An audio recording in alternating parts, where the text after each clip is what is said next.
Hey, everybody. So, continuing the 31 days of celebration, we've been interviewing people that we love and know that are part of our community, our healthy community, and just hoping that you'll be inspired by the stories in the way I've been inspired by them. And today I am introducing my good friend, Karen Murphy.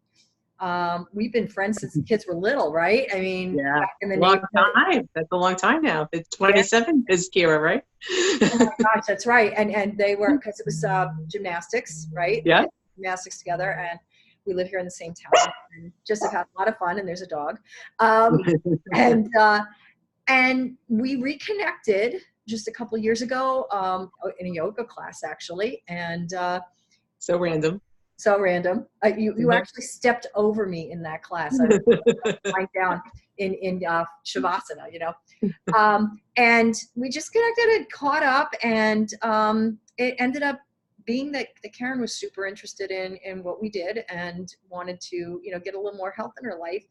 And so we became also client and coach as well as good friends. And I gotta tell you, Karen, you took like a duck to water. I mean, you just went right into it and just embraced the whole thing of what we're all about. And so that's why I wanted to share your story. So if you would just share with the folks, what was it that prompted you, number one, to want to create better health in your life, and what about the program just captured you and took you even farther than you thought you would go?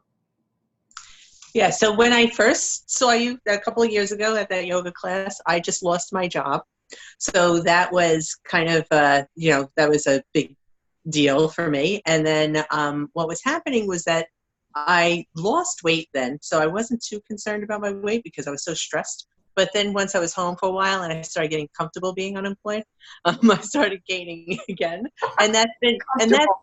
and that's been a habit, right? Since for a while now that's been, kind of lose weight, and mostly because of stress, which is not a good way to lose weight.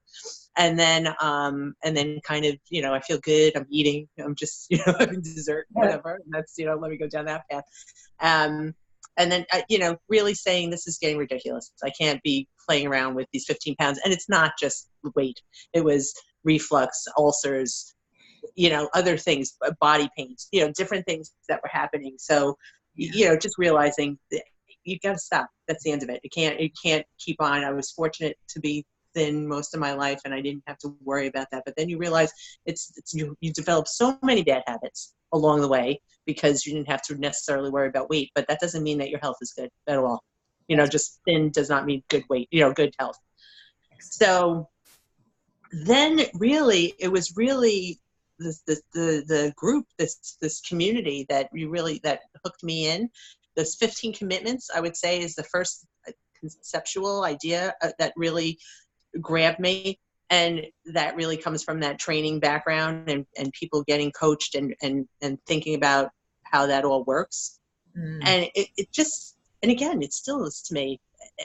I would like to use your company as a model if I did a master's thesis to say this company has been doing this and this is and these people are getting trained and something that they like and that they're all that I shouldn't say they're all thriving, but people are thriving in this community, in their businesses. And it's not just the business of even health. They're doing other things outside. So it's inspiring also from all different angles it's just a group that's looking at doing things different ways and exploring. And it's just matching up with all of those different people. It's like a gift. You can't even describe it as any other way by hearing other people's stories and seeing where they started, where they're getting to. And it's all about the plan.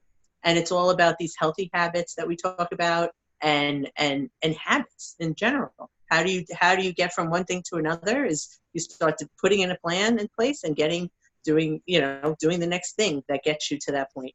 Yeah, and the key is that it's small things, because everybody, like, all right, here we are. You got the beautiful tree behind you. It is the holiday season, and we know that coming New Year's, everybody's going to have like these big, grandiose ideas, these things that they've always wanted to do. We all have it in our heart and our minds, But what we do is we try and do it all at once, and then Right. we burn out big time. And it's taking that little bit, everyone. But the cool thing is about, like what you said, is that when everybody is oriented toward doing that in their own lives, and everybody's going to look a little different in what they're Right. focused on and what they can handle, everybody elevates everybody else.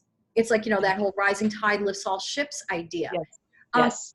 So for you personally, how did that affect you?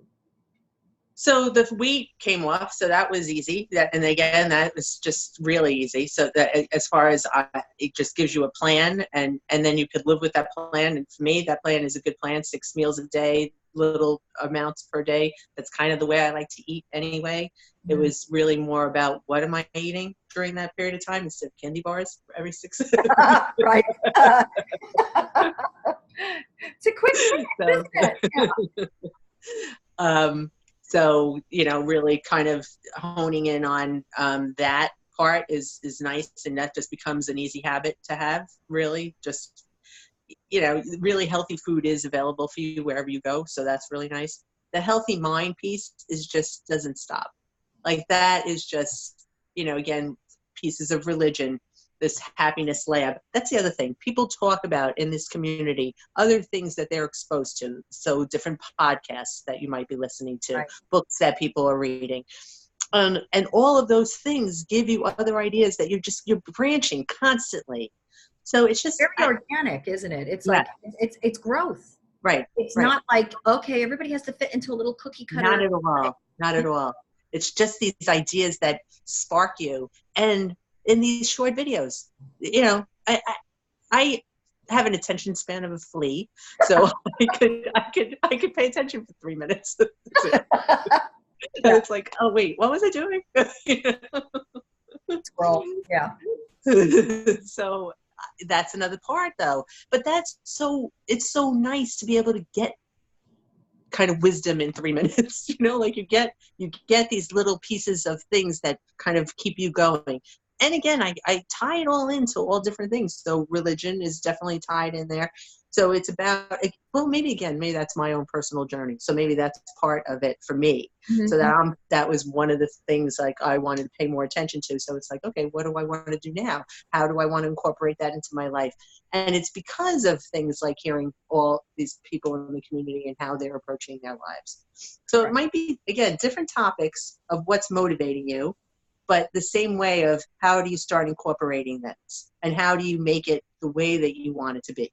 And it's ongoing, like you said, it never stops. It's never stops. It's, because we are growing. It doesn't stop until you're dead, basically. Yep. You know what I mean?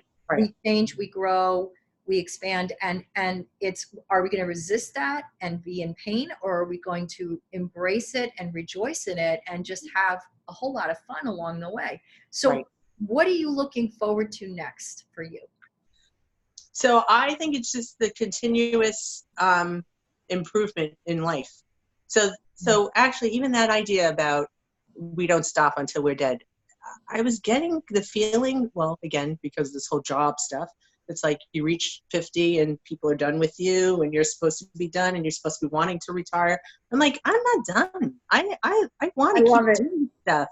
I don't, I'm motivated still at work. I like it. I want to fix things. I want them to run. I want to see progress and I want to see things changing. And I don't stop feeling like that. I don't sit there and say, oh, I learned everything I want to learn and I'm done. I'll never, ever be like that. So I feel like that's the way to that is the way to go, but you don't necessarily hear that in a lot. I do hear a lot of, I want to retire and not do this anymore. Or, I don't feel like that. That's it. So it's really just, I want to keep going and I want to keep empowering. It's empowering people to keep going in whatever way they want to continue growing, creating, and improving the world. So that's it. Karen, thank you so much. You're a pleasure. So much fun. I love it. I love it. It's really true, and it's. I hope that somebody will listen to this and be encouraged by your example, because I'm going to plug one thing: the Happiness Lab podcast. Because I'm going to tell you that's another piece that's another thing that I might want to be doing. But they have a course that's for free for Yale, that it goes through Yale. And again, it's a lot of things that we talk about, journaling and real ways to kind of maintain happiness in your life. And again, little steps of. I've heard of it. I'll go check it out. I'll check it out. Thanks. All right, take care. Bye. Bye, puppies. Later. Perfect timing. Bye.